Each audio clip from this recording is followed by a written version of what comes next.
Okay, so they want me to talk about this boy, Charlie Kirk, who got shot in Utah.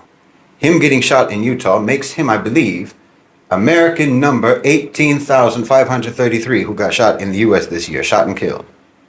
And I think that there were three more people who were killed, shot and killed in Colorado, just over the mountains, within hours of his shooting. And all the flags in America are going to fly half-mast, not for those 18,335 other victims, but they're going to fly half-mast for Charlie Kirk. That's just an observation. You can do with it what you will. I'll be honest, when I first heard that he had been shot, I made a joke about it on X. Because frankly, I'm just as used to theatrics coming out of America as I am used to gun violence coming out of America, and I thought that theatrics seemed more likely in this case.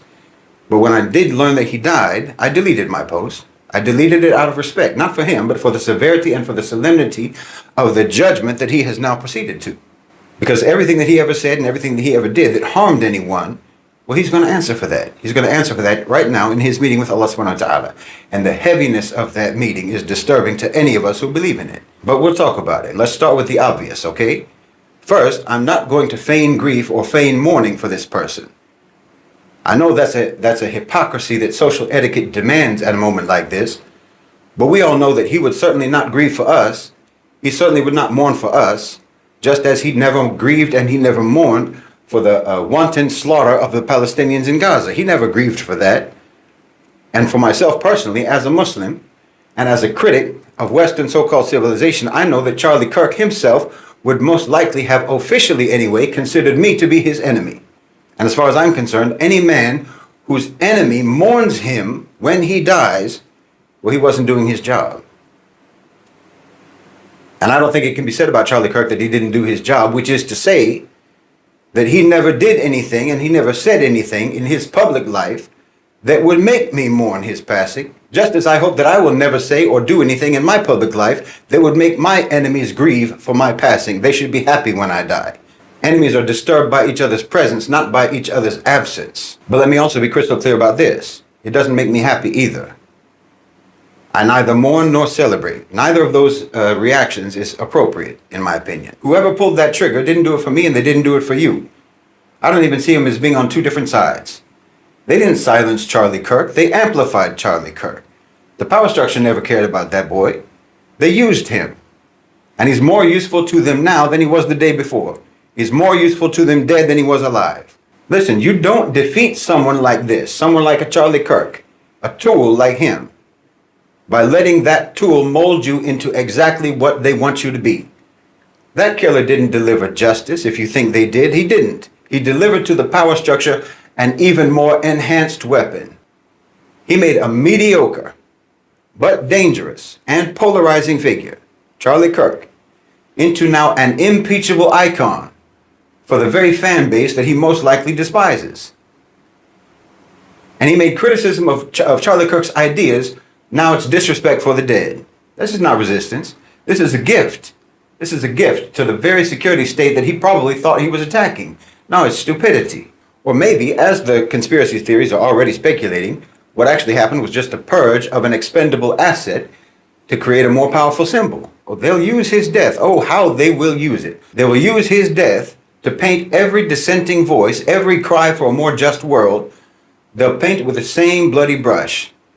They're going to use his death to avoid once again ever having to look in the mirror. They're going to hold Charlie Kirk's body up as a shield against any examination of the society that created him. And the society that created his killer. The society that they made and that they rule, and you didn't do anything now but strengthen their hold on that society. They're going to use his corpse as a pulpit to preach from. And you just validated all the lies that they're going to be preaching. You understand me? Because listen, the truth is the Charlie Kirks of the world are not the enemy. The enemy is the society, it's the system, it's the power structure, it's the so-called civilization that creates boys like Charlie Kirk. I call him a boy because that's what he is to me. I'm 54 years old. That's what he is to me, or that's what he was. And also because he presented a childish, simplistic cartoon portrait of America that only a young boy could ever believe in. He presented an America without complexity, without guilt, without the burden of their terrible history. Well, that's a seductive product. And America has always been an eager market for that sort of a product.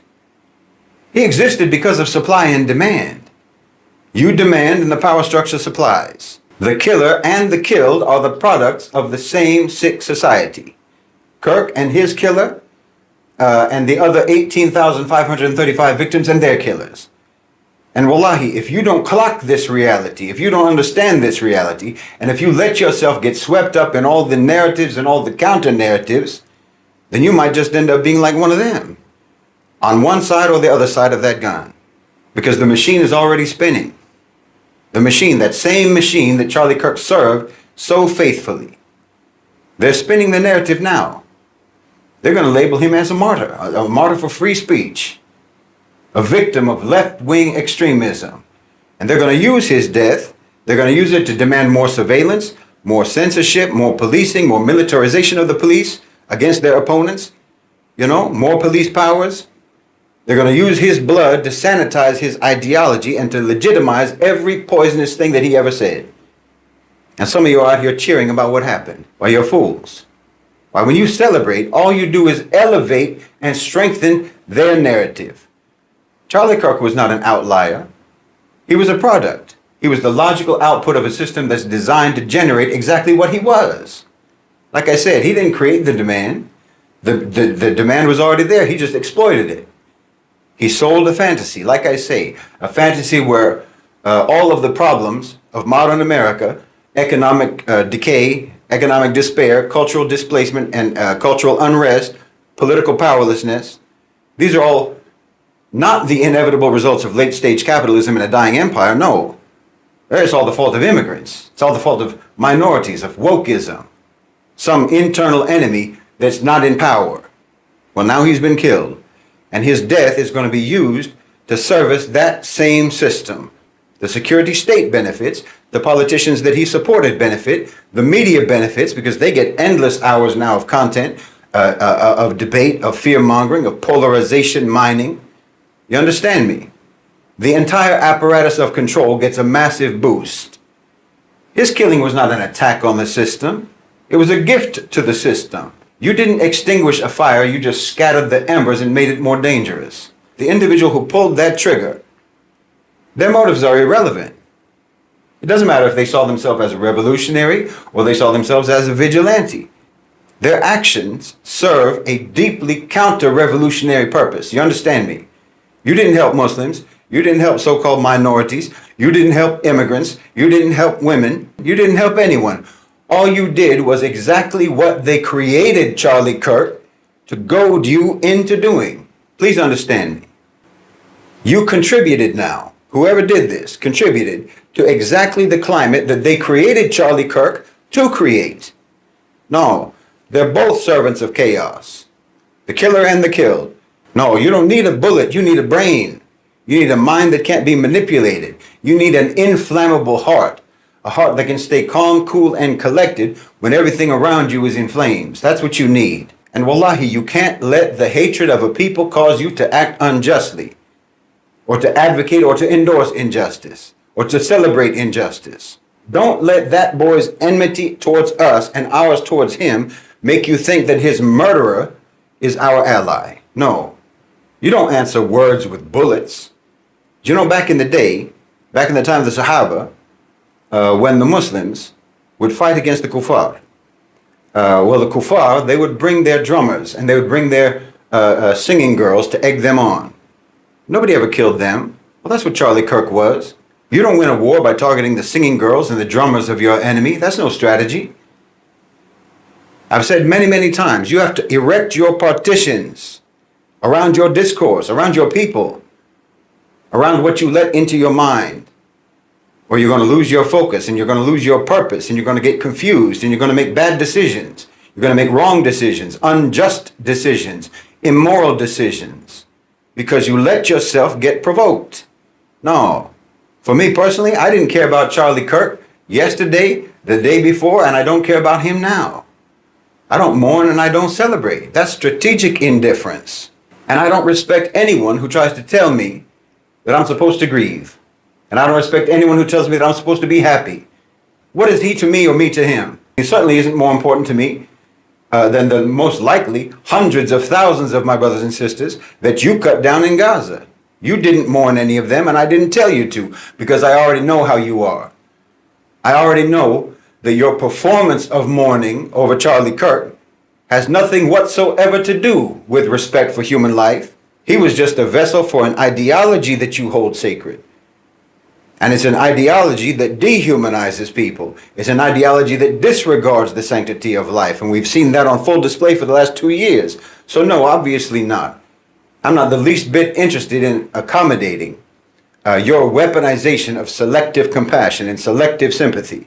Now, if you want to paint my indifference, if you want to spin my indifference as if it is approval of the crime that was committed, well, okay, I already know that you never do anything but lie anyway. And I know that you are from exactly the same manipulated, mutated, mutilated, and maladjusted population that created the demand that the power structure met by giving you Charlie Kirk, and that gave you his killer. Meaning you're just part of that mob in America, that same collective monster that's responsible for the American genocide of the indigenous people, that's responsible for genocides in Guatemala, genocides in Bangladesh, in Iraq, in Cambodia, in East Timor, in West Papua, and in Gaza. And you're the same collective monster that's responsible for every atrocity, every heinous crime that your country has ever committed. As far as I'm concerned, you poisoned Charlie Kirk's mind before he could even have a chance at a decent life, a moral life.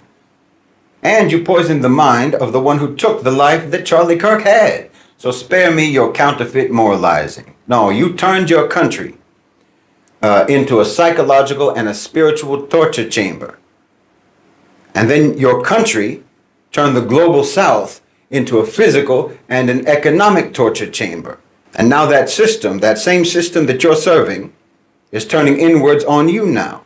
I told you that political violence, division, and terrorism, and civil unrest, and turmoil, I told you all this was going to be coming home. Why? Because that's your business model. That's your business model. And you're the only market left to vanquish. And the more you give yourself up to all these twisted, polarizing, hateful narratives, well, all you're doing is playing along with your own demolition.